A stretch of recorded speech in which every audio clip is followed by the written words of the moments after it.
இப்போ நீங்கள் ஃபஸ்ட்டு பண்ண வேண்டியது ஜீரோ எரர் செட்டிங்கை நீங்கள் ஃபஸ்ட்டு பார்க்கணும். இதை பார்க்குறதுக்கு ஃபஸ்ட்டு நீங்கள் என்ன பண்ணணும், இந்த ஸ்பிண்டில் மூவ் பண்ணி லெஃப்ட் சைடில் ஆன்வீலுக்கு ஒட்டி வச்சுருக்கணும். சரி, ஃபுல்லாக டைட் பண்ணதுக்கப்புறம் பார்த்தீங்கன்னா இந்த இடத்துல ரீடிங் எதுவும் காட்டாது. ஸோ இந்த திம்பிள் வந்து ஃபார்வர்ட் டைரெக்ஷனில் மூவ் ஆகிருக்கும். அப்படி இருக்கும்போது பார்த்தீங்கன்னா இந்த இடத்துல ஒரு லைன் இருக்கும், இந்த இடத்துல 0 அப்படிங்கிற ஒரு ரீடிங் இருக்கும். இப்போ 44 45 இருக்கு இல்லையா, அது வந்து இனிஷியல் ரீடிங் 0ன்னு இருக்கும்.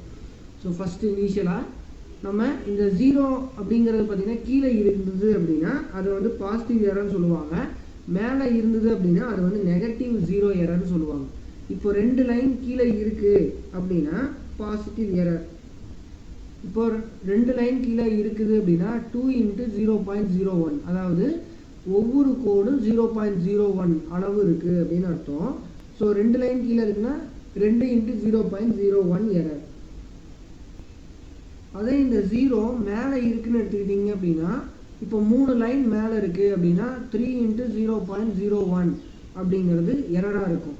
சரிங்களா, இதை வந்து நீங்கள் கரெக்ஷன் பண்ணி எழுதிக்கலாம்.